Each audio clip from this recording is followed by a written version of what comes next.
자, 이번 주 이슈 타파 시작합니다. 정치에 관심 없는 사람도 국민의힘 대권 후보 윤이냐 홍이냐 뭐 이 정도는 관심이 있었을 것이고 심지어 술래기를 거는 분들도 봤어요. 일단 게임 오버. 윤석열 후보로 결정이 났습니다. 사실 무슨 경기를 이렇게 볼 때 한쪽을 응원해야 재밌잖아요. 오늘 국민의힘 후보 얘기 중점적으로 해보겠습니다. 울산에서 정치를 많이 알고 쓴소리를 거침없이 잘하는 UPI 뉴스 김잠출 기자와 함께합니다. 김 기자가 예측한 분이 됐죠? 네, 뭐 예측이라기보다도 뭐 객관적인 데이터가 그동안 쭉 빅데이터로 쭉 쌓이면서 윤석열 후보로 되게 예측을 했잖아요. 그리고 어제 전당대회 입장할 때 윤석열 후보는 좀 기세 등등한 표정, 홍준표 후보는 약간 표정이 어두웠다. 이런 현장 기자들의 리포트를 보니까 결과 발표 전에 짐작을 할 수 있었다. 그래서 오늘 김잠출 기자가 넥타이도 빨간색으로 했습니다. 촉이 아마 통했을 수도 있고요. 저는 이제 예상을 했던 것이 국민의힘의 기라성 같은 거물급 의원들이 그분에게 줄을 쫙 서는 걸 보고 이분이 되겠구나 생각을 했는데 국회의원들이 누굽니까? 자기 죽을 짓은 절대 안 하잖아요. 아마도 이제 여의도 연구원 같은 데서 시시각각 여론조사 세밀하게 하는데 이분들은 좀 수시로 이제 보고를 받았을 거란 말입니다. 속속 들여다 봤을 거란 말입니다. 이변은 일어나지 않았는데 본인들에게는 피말리였겠지만 관중들은 한동안 재밌었습니다. 네, 흥행은 일단 뭐 누가 봐도 굉장히 성공작이었다. 첫날부터 투표율이 굉장히 높았지 않습니까? 최종적으로도 선거인단의 64% 가까이라면 대단하죠. 역대급 흥행이라고 하는데요. 또 그동안에 정권 교체 지수가 여론조사 흐름 쭉 보면 계속 조금 오르더라고요. 57%에서 60% 전으로 왔다 갔다 하니까 이 부분도 좀 주목됐던 상황이고 지난 3월부터 했죠. 이준석 대표 체제 이후에 2030 세대, 4050 세대의 당원 가입이 좀 많았다. 서울, 경기, 인천 수도권 지역에 사람들이 좀 많았고 투표 관심 뜨거웠다. 그걸로 봐서는 늘 일반적으로 예상했던 당심, 윤석열 당심, 홍준표의 국민 여론조사상에 앞서는 거 이것이 결국은 당심이겠는데 윤홍 대립도 어떻게 보면은 그동안에 흥행의 요소이었던 것만은 틀림없습니다. 맞습니다. 그런데 말씀하신 대로 이제 울산 지역에 국민의힘 현역 국회의원들이 윤에게 줄을 섰다는 것, 또 지지선을 과감하게 했다는 것, 그것도 아마 기울었겠죠. 이제 윤석열 후보 지지자들의 마음을 조마조마하게 하고 실수를 많이 했는데도 불구하고 루비콘 강을 무사히 건넜는데, 자, 이제부터가 문제입니다. 이제부터가 새로 시작인데 어떤 과제가 남았다고 보세요? 네, 제가 감히 그렇게 단언하기는 어렵겠지만. 감이라고. 네. 민주당도 그렇고. 예선이 끝나고 본선이 시작되면 원팀이 구성이 되고 파부 침주를 해야 됩니다. 강을 건너면 솥단지를 깨뜨려서 이제 더 이상 돌아가지 않겠다. 그럼 단단한 결심과 각오를 다져야 되는데. 현 정부의 정면 대결을 했던 게 검찰총장 이미지 윤석열 후보는 끝까지 잘 먹혔다고 볼 수 있겠고요. 정권 교체 지수와 함께 대안으로 아마 충분히 어필을 했겠죠. 이렇게 볼 수 있지만은 윤석열 대 이재명 본선에서의 정말 죽자 살자 하지 않겠습니까? 이 양자 구도 형성이 됐는데 앞으로도 그러면은 안철수, 심상정, 김동연 이른바 제3 후보들 있잖아요. 이분들이 완주를 할 건가, 또 큰 변수가 될 건가에 대한 관심도 있고 지금 분석도 나오는데. 그 안철수 심상정 후보가 이제 변수 얘기는 이제 뒤에서 좀 하기로 하고요. 남은 과제 얘기 마저 하시죠. 과제는 대장동 비리 의혹 하나만 지금 국민의힘에서 계속 물고 늘어졌는데 이것만 가지고 본선을 낙관하기는 좀 부담이 되지 않을까 이런 생각도 들고요. 무슨 말이냐면 조국 사태 이후에 우리 청년층의 불만을 달래줄 공약, 비전이 윤석열 후보가 그동안에 안 내놨단 말이죠. 또 구체적으로 제시를 안 했단 말이죠. 이런 약점일 겁니다. 그리고 이재명 후보는 굉장히 선명해요. 부동산 대개혁, 사회 대개조. 하여튼 좀 선명하고 확신에 찬 발언을 자주 합니다. 그리고 임기응변에 굉장히 능하고요. 메시지를 굉장히 강하면서도 피부에 와닿도록 어떤 언변도 좋고 화술이 좋잖아요. 그 상대적으로 윤석열 후보가 그 부분에 좀 취약하다 하는 것은 아쉽습니다. 저기 이재명 후보가 네. 사실 진짜 누가 되기를 원했을까요? 상대하기 쉬운 상대로. 예, 그게 궁금해요. 민주당이 지금까지 윤만 때렸잖아요. 네. 그건 아마 윤을 조금 버거워할 수 그렇습니까? 있다. 아니, 이 구도가, 선거는 구도가 중요한데, 네. 2대 윤의 구도가 네. 선명하거든요. 예. 악과 차악, 아니면 뭐 선과 차선, 뭐 이런 대비가 될 수 있겠고요. 예. 이재명 후보가 당원들 앞에 두고 이제 자기 그 큰 그림을 얘기하는 걸 들어보니까 적어도 한국 사회의 병폐를 정확히 파악하고 있는 것 같긴 하더라고요. 네, 저도 그렇게 느낍니다. 부동산 대기획 같은 그 이재명 후보의 그 사자후라고 봐야 되는데요. 네, 지금 우리 사회가 586 중심 또 민주당 뭐 정권 가지고 있는 분들의 뭐 기득권화 돼 버렸잖아요. 예. 그리고 내로남불이 늘 지적됐고 이 기득권 구조에 어떻게 개혁 깨뜨릴 건가? 이 이재명 후보는 여기에 강한 의지를 분명히 보였습니다. 예. 그가 대통령이 되면은 다른 건 몰라도 이러한 기득권자가 지배하는 우리 사회의 구조는 엄청나게 뜯어고치지 않을까. 예. 쇄신이 되지 않을까. 일단 기대감이 좀 큰 거죠. 민주당도 그 대상에서는 아마 결코 예외가 아닐 거다. 이런 얘기도 나오는데요. 지금까지 이재명 후보의 삶이 또 그런 기득권과의 싸움 아니면 좀 흑수저 내지는 무수저라고 본인이 주장할 정도로 없는 데서 출발했단 말이에요. 그래서 가난한 사람, 약자에 대한 따뜻한 마음은 충분히 있습니다. 그런 건 좀 보이는데 여기에 국민의힘이나 윤 후보가 이 프레임이 짜지면은 벗어나기 굉장히 어려워요. 선거에서 하다가 당한단 말이죠. 이거 부패 세력 아니냐? 지금도 계속 그런 말 나오는데 그 프레임에 기득권 세력이라고 몰아붙였을 때 이재명 후보가 민주당이 또 그렇게 계속 갔을 때 그 프레임에서 벗어날 수 있을까?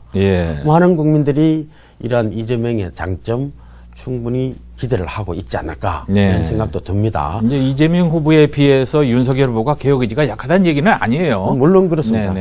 상대적으로 그렇다는 거죠. 지금까지의 또 발언 또 행보를 봐서 일단 이재명 후보에 비해서 사회개혁 의지가 잘 안 보이거나 조금 밀리지 않느냐는 그런 거죠.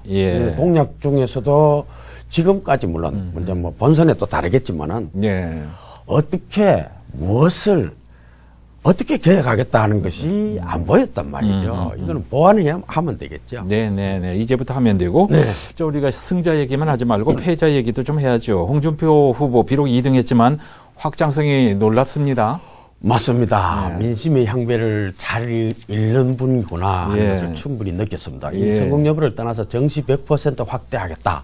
사시부활하겠다. 이런 좀 실현성을 떠나서 굉장히 과감한 공약 아니었습니까? 이걸 내세우면서 2030 또는 청년층의 많은 지지를 얻었다는 평가는 뭐 맞을 겁니다. 그러니까 윤 후보가 지금부터 선거 캠페인 꾸릴 때 영광로 이제 뭐 이준석 대표도 좀 가려지거나 두 번째로 내려가거든요. 대선 후보가 모든 중심이 되니까요. 이 기득권층이 장악하고 있는 캠프 이런 지적들이 많은데 이걸 좀 빨리 바꿔야 되고 홍준표 후보는 어제 전당대회 앞에서 SNS에서는 백의종군 하겠다고 했다가 조금부터 바로 그걸 삭제를 하고 고쳐가지고 뭐 내 역할은 여기까지다. 승복한다는 말은 물론 있었어요. 근데 그걸 고쳤더라고요. 내 역할은 여기까지다. 그럼 캠프에 안 들어간다.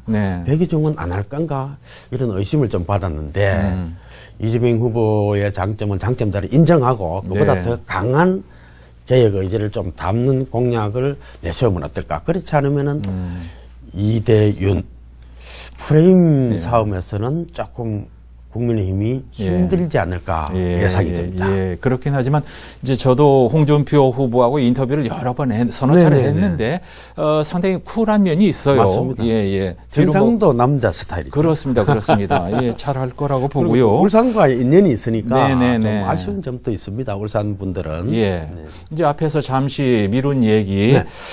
내년 대선거가 박빙의 표차로 결정될 거라고 보는데 그렇다면 안철수, 심상정 대표의 완주 여부 변수가 되지 않을까요? 맞습니다. 현재까지는 큰 변수로 보지 않는 게 아마 대체적인 분석인 것 같은데요. 안철수, 심상정, 김동연 후보 아마 여야 모두 자기 기준으로 셈법을 지금 하고 있을 겁니다. 무슨 말이냐면은 거기에 따라 전략이 또 달라질 수 있으니까요. 안철수 대표가 완주한다면은 예. 국민의힘은 아무래도 마이너스죠. 네. 그런데 심상정 후보도 현재까지는 완주하겠다 하니까 자기 중심으로 단일화 한번 바뀌었다 이러니까 그분은 완주할 것 같아요. 네, 그럼 민주당이 또 조금 손해겠죠. 네, 이런 여러 가지 그렇죠. 계산하는데 그런데 이제 이 두 진보 보수 이렇게 양쪽 다 완주한다 이랬을 때 예. 플러스 마이너스 뭐 제로 날 수도 있고요. 예. 그렇게 되면은 단일화에 여야 모두 좀 소극적으로 나올 수도 있고 아마 그 김동연 후보는 일테면은 뭐 일각에서 나오는 민주당의 플랜 B 후보 그 대상이 될까 뭐 이렇게 보는 분들도 있던데 예. 현실적으로 좀 어려울 것 같기도 어려울 하고요. 것 같고. 근데 이제 예. 종로 보궐선거가 또 포인트가 될 수가 있을 겁니다. 종로 보궐선거. 예. 안철수 후보의 자존심을 보수 쪽에서 국민의힘 쪽에서 좀 잘 살려줘서 예. 정말 안철수 후보는 자존심이 있잖아요. 예. 그리고 또 굉장히 학자고 굉장히 뛰어난 또 뭐 인품 여러 가지도 장점을 좀 살려주면서 예. 접근을 하면 어떨까 이렇게 예. 있고 민주당 쪽에서도 심상정 후보 충분히 그 파일을 인정해줘야 됩니다. 그죠? 예. 그래서 뭐 많지는 않지만은 물론 민주당이 크고 리드를 해나가야 되지만은 심상정 후보의 파일도 조금 인정해주면서 어차피 범진보, 예. 범여권 원팀을 구성하는 게 유리하겠죠. 자, 이제 결정은 됐고, 자, 그러면 울산의 정치인들은 향후 행보가 어떻게 전개가 될까? 맞습니다. 이게 궁금하거든요. 네, 오늘 그 포인트를 뭐 여기에 둬야 되는데 네. 더불어민주당은 이미 송철호 시장 재선 뭐 거의 확정적으로 보고 있더라고요. 예. 대한부재 다른 경쟁자들이 뭐 정중동인지 어쨌든 뭐 튀어나오지 않고 있고 예. 그랬기 때문에 이재명 후보가 당선이 되면은 예. 또 물론 그 이후에 이제 지방선거니까 송철호 후보가 갈 것이다 안 갈 것이다 뭐 여러 가지 있지만은 현재까지는 일단은 송철호 후보로 원탑으로 뭐 인정을 해야 되겠죠. 또 예. 뭐 잘하는 면도 잘하는 면도 있고 예. 못하는 면도 있지만은 관건은 이제 이재명 후보가 지금 서서히 드러내고 있는 현 정부와의 문재인 정부와의 미묘한 차별화 시도 보이죠. 네. 재난지원금 가지고 총리하고 각을 세운다든지 계속 예산이 없냐, 뭐 급한데 먼저 서는 게 아니냐 이렇게 좀 공격적으로 나오잖아요. 그렇게 됐을 때 지방선거 후보들도 어떻게 갈아치울 수가 있나? 뭐 이런 네. 뭐 좀 신랄 같은 예상도 가능할 것 같아요. 예. 이 국민의힘 보면은 박성민 시당 위원장이 가장 큰 수혜자가 아닐까. 예. 근데 팔팔 나릅니다, 요즘. 본인은 수혜자라는 말 좀 하지 말아달라고 제가 좀 확인을 해봤습니다. 아는데요, 뭐. 윤석열 후보하고 박성민 시당 위원장은 사적으로도 굉장히 친밀하고요. 2014년 정도입니까? 예. 대구 고검에 윤석열 검사가 이제 인사를 당해서 내려왔죠. 예. 그때 처음 만나서 대구에서 통음을 같이 했다. 으흠. 이 정도면은 남자 대 남자 서로 결이 맞다고 봐야 되나요? 예, 그 정도로 예. 발전을 했답니다. 지금까지. 그리고 시당 위원장으로서였지만 울산 방문했을 때 굉장히 밀착 수행 했지 않습니까? 예. 직언거리. 예. 후보와 얼마나 가까운 거리를 같이 다니느냐. 이게 중요하거든요. 예. 뭐 친구랑 하니까 우리 친구 아이가 이러면 뭐 좀 봐야 되겠죠. 근데 박대동 전 의원 같은 경우는 공명호 의원과 함께 이제 선대본부장을 맡았으니까 예. 맞아 떨어졌죠. 예. 그다음 직능 선대본부장을 맡은 박명호 전 의원, 전 예. 시장도 지금 조금 어깨가 올라가 있을 거 이제는 헌신하겠죠. 이분들은 이제 3월까지는 예. 대선에 당선은 우리 편 당선 그 본인 선거를 하면 안 됩니다. 예. 물론 뭐 좀 하부적으로 해야 됩니다. 이제 공중전은 다 끝났거든요. 공중전 이미 끝났는데 지상전에 들어가야죠. 네. 해병대 상륙을 하든지 UDT가 먼저 뭐 시가전을 벌이든지 비유 그죠? 좋습니다. 네. 이제 지상전에 충실하면은 누구에겐가는 기회가 될 것이고 그 성적표를 매기게 됩니다. 네, 네. 자, 저기 말이죠. 박성민 의원이 윤석열 후보하고 네네. 언제부터 그게 친구처럼 통음하고 그렇게 지냈다는 겁니까? 하기야 뭐 우리 박성민 의원이 부침성이 좋아서 맞습니다. 저한테도 뭐 형님 하기는 합니다만은. 근데 친화력 있죠. 박성민 의원이 네, 친화력도 네. 있고 그다음에 뭐라 그럽니까 잘 숨기지 않잖아요. 네. 허심탄회하게. 예. 2014년이라고 알려져 있습니다만 뭐 구청장 할 때겠죠. 예. 전국 그 단체장 협의회장도 하고 이랬으니까 그때 아마 대구 고검으로 대구에 와 있던 윤석열 후보와 만나서 서로 터게 됐는데 중앙지검장 할 때도 서울에서 가끔 만났다. 그리고 저작년 문재인 정부에서 위원들이 바뀌었을 때 위로를 서로 해주고 아마 사적인 관계가 그렇게 있다는 겁니다. 이것이 물론 공적인 거하고는 또 별개겠죠. 그렇죠. 그렇지만은 아무래도 친하지 않느냐 하는 것이고요. 이 박성민 의원이 그 우정이 어떤 작용할지는 모르겠지만은 또 시당 위원장이란 말이죠. 울산의 전체 대선 지휘 안 하겠습니까? 그렇습니다. 물론 또 윤 대통령이 시대가 되면은 시장도 노려볼 만하고 장관도 희망한다 이런 설이 있더라고요.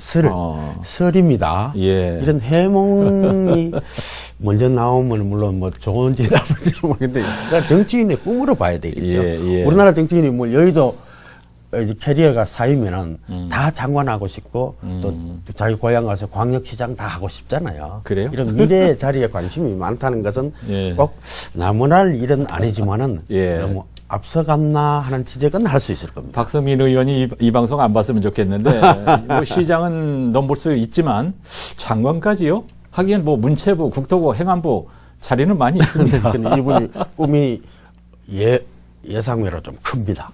사실은. 그래요, 야심이 그래요. 좀 있습니다. 야심. 한 집에 살아도 시어머니 흙 모른다고 전 몰랐습니다. 김기현 원내대표의 입진아 역할도 이제 만만치 않을 것 같아요. 네, 김 대표의 능력, 현재까지는 뭐 야당 국민의힘 쪽에서는 평가가 좋죠. 괜찮을 것 같은데, 민주당 쪽에서는 별로 좋아하지 않더라고요. KTX 울산역 부근의 그 땅에 대해서 검찰 고발까지 뭐 염두에 두고 송영길 대표가 강하게 발언했던데요. 일단 대장동 게이트 하는 거나 원내 지휘 능력 같은 거 봤을 때는 점수는 뭐 괜찮다고 저는 봅니다. 김경원 원내대표가 늘 그랬잖아요. 나는 자신은 대권의 꿈이 있다. 뭐 공개적으로 많이 밝혔으니까. 그렇습니다. 이 꿈은 계속될 것이지만은 당연히 홍준표 의원하고 참 사적으로 친했는데 안 돼서 일단 윤 후보가 되니까 일단 뭐 공적인 원내대표로서의 지원은 하겠죠. 윤 후보와의 또 관계는 어떻게 정립될지 모르겠지만은 이렇게 보면은 3월 대선 결과가 물론 중요하겠지만 자칫 여기에 성적에 따라서 김기현 원내대표도 지도부로서 책임론에서 이탈하지는 못할 것 같은 자유롭지는 못할 것 같아요. 그게 또 족쇄가 될 수도 있고 아니면 더 큰 영광으로 나아가는 디딤돌이 될 수도 있고요. 발판이 될 수도 있다. 이런 양면의 시각에서 봐야 됩니다. 어쨌든 뭐 지금까지 야당 중심으로 보면은 울산이 그동안 좀 중앙 정치의 변방이었잖아요. 변방이었고 야당 중심으로 이렇게 봤을 때 이제 중앙 정치 핵으로 점점 다가가고 있다. 이런 평가도 할 필요 있습니다. 좋습니다. 기대하겠습니다. 근데 이 대목에서 좀 걱정되는 부분이 있는데 예측을 좀 잘못하고 줄을 잘못 선 사람들 어쩝니까? 이거 어쩝니까? 곤혹스럽지만은 안효대 전 의원은 애초 홍준표 선대를 맡았고요. 울산의 그 국민의힘 현역 의원들은 다 윤석열 후보를 뭐 공개적으로 지지했지 않습니까? 그리고 뭐 애초부터 정갑인 전 의장이 뭐 주선을 또 많이 했고요. 그렇게 보면은 글쎄요, 물론 이제 원팀이 되겠지만은 문제는 이제 우리 정치권에서 늘 있었던 그 살생부 벌써 어느 신문에 칼럼까지 나왔더라고 말하는. 그래요? 그것이 물론 뭐 바로 겉으로 드러나지는 않겠지만은 이 살생부라는 게 있단 말입니다. 그러니까 이제는 본선이 시작됐으니까 뭐 예선은 다 잊어버리고 우리 당 후보 우리의 후보를 위해서 여야 마찬가지인단 말이에요. 얼마나 헌신하고 기여를 하느냐. 이 성적표가 캠프에 다 반영이 되겠죠. 그래서 물론 적극 참여자 또 뭐 미적미적하는 사람, 농공 행상이 있을 겁니다. 선거 끝나면은. 그러면 그 농공 행상에 따라서 청와대 들어갈 사람, 또 강요로 들어갈 사람, 또 자리 차지할 사람 이렇게 다 나눠지게 되거든요. 그래서 차별이 오게 되는데, 그래서 정치인은 선택이 중요하다. 이렇게 얘기들을 하는데 내년 지방선거 분명히 이 성적표가 적용이 될 겁니다. 그렇게 되면은 뭐 있는지 없는지 모르지만은 뭐 살생부 예. 뭐 이런 얘기도 예. 현실적으로 가능한 얘기죠. 선택을 잘해야 됩니다. 예, 큰 정치 하자면은 뭐 살생부 그런 거 있으면 안 되는데 안 되죠. 우리 정치인들에게 그런 대인의 풍모가 없으니까 줄을 잘못 선 울산에 몇 사람 안위가 조금 걱정이 됩니다. 네. 자, 일각에서 거론되고 있는 여당의 후보 교체론, 국민의힘 기세 좀 잠잠한 것 같은데 뭐 새로 나오는 얘기 좀 있습니까? 야권에서 뭐 주로 제기를 많이 하죠. 뭐 흔들려고 그러는지. 근데 민주당 또는 뭐 청와대 그 속내를 우리가 모르니까 단언해서 말하기는 어렵지만은 네. 어쨌든 이재명 후보가 문재인 정부가 이 차별화를 조금씩 미묘하지만 보이고 있다. 네. 그리고 구호도 좀 이재명 정부를 해야 된다 계속 강조하는 거 보면은 네. 조금 그런 면으로 기울어지는 것 같은데요. 대장동 게이트 돌파를 이제 어떻게 할 건가? 이게 가장 큰 문제죠. 네. 그리고 뭐 기소나 검찰 수사의 그 칼끝이 누구를 향해서 어디로까지 이걸 봐야 되겠는데 네. 지금으로서는 후보 교체론 플랜 B 글쎄요 매우 조심스럽지만은 아직까지는 좀 무리가 아닌가 네 그런 생각이 듭니다. 예. 그리고 또 뭐 전국민 재난지원금 추가지급 넣고 조금 충돌하는 모습도 보이잖아요. 네. 그런데 현 변화하는 모습 이재명 후보의 스탠스를 조금만 더 지켜봐야 되겠고 예. 민주당은 또 그것을 충분히 익혀지기 전에는 밖으로 네. 안 드러내겠죠. 예, 예. 네, 이준석 지도부가 내년 지방선거 공천부터 당직 후보자 역량을, 공직 후보자 역량을 검증하는 자격시험을 도입하겠다고 하니까 정치를 무슨 공부 가지고 하냐 반발들 하던데 자격시험으로 뽑으면 김잠주 기자도 해볼 만한데요. 네, 시험 치면은 뭐 저는 자신이 있습니다. 근데 국민의힘 울산에 몇몇 분들은 시험 여기 거부감이 의외로 적었습니다. 제가 예. 몇 번 확인해 보니까 네. 굉장히 당당하게 준비하고 있다. 네. 박대동 전 의원, 박명우 전 의원, 그리고 울주 군수 나저 서석광 전 부군수 당연히 해야 되는 거 아니냐 환영한다 또 이런 분들의 반응도 있더라고요.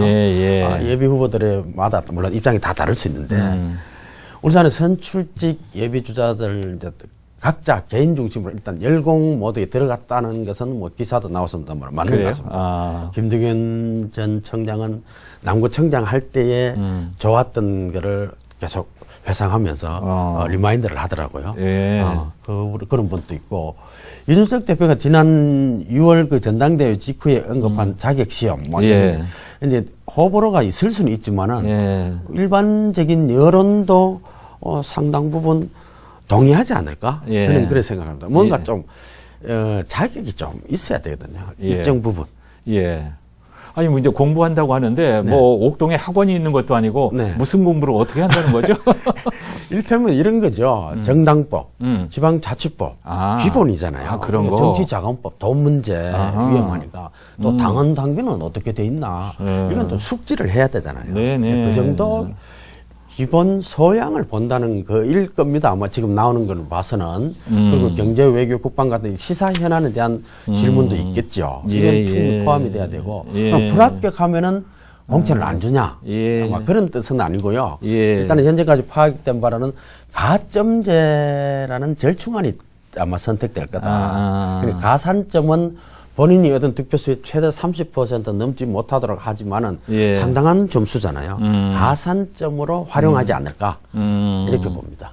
그동안 이제 이준석 대표가 지방 정치를 비판한 것을 보면은 고개가 끄덕여지는 부분이 있어요. 제 주변에도 그렇습니다. 야, 지방의회 기초의원 그렇게 필요하냐? 뭐 벌써 봉사직은 왜 안 되냐? 우리 세금 너무 많이 쓰는 거 아니냐? 또 국회의원 뭐 또 일본 말입니다. 뭐 흔히 그러잖아요. 국회의원 가방 멋지나 하고 말이야. 가방 멋지 그런 말씀은 안 돼요. 네, 24시간 운전병 노릇하고 말이야. 그래가지고 뭐 공천 받아가 구청장, 군수 차라리 임명제로 하지. 교육감을 직선제로 해야 되나. 하여튼 여러 여론은 있습니다. 그건 전하는 거니까. 당협위원장에게 그냥 운전해 준 사람이 공천이 되더라.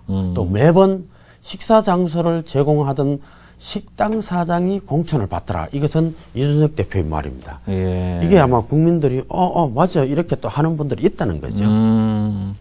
누구를 얘기하는지 모르겠는데 여당은 실적 평가하겠다고 하고 야당은 자격시험 보겠다고 하니까 지방 선거 앞두고 있는 여당이나 야당이나 선출직 공직자들 지방선거 출마자들 수험생처럼 조마조마하게 공부를 하고 있을 것 같습니다. 뭐 공부하는 건 좋습니다. 맞습니다. 더불어민주당도 뭐 선출직 공직자 평가 착수했다는데 뭐 괜찮죠. 그래서 여기 성적표에 따라서 내년 지방선거 공천에 잣대는 있어야 되잖아요. 그것이 오히려 더 공정하지 않나 이런 생각이 듭니다. 자, 마무리합시다. 네, 대선 이제 진검승부 시작됐죠. 이재명 대 일단은 윤석열 두 후보의 구도로 좁혀집니다. 여당에서도 뭐 고만고만한 후보 이런 얘기도 있고 진실한 사람 뽑자 뭐 이런 얘기도 나왔는데 선거는 뽑고 싶은 사람만을 뽑는 게 아닙니다. 아니고 뽑아서는 안 될 사람을 걸러내는 것이다 이런 말도 있고요. 가장 착한 사람을 뽑는 게 선거가 아니다. 조금 덜 나쁜 사람을 뽑는 것이 선거다 이런 말도 있습니다. 옳은 말씀에서 제가 더 보탤 말도 없고요. 자, UPI 뉴스 김잠출 기자와 함께한 이슈 타파 이번 주 차례 여기서 접겠습니다. 시청자 여러분, 김잠출 기자 감사합니다. 감사합니다.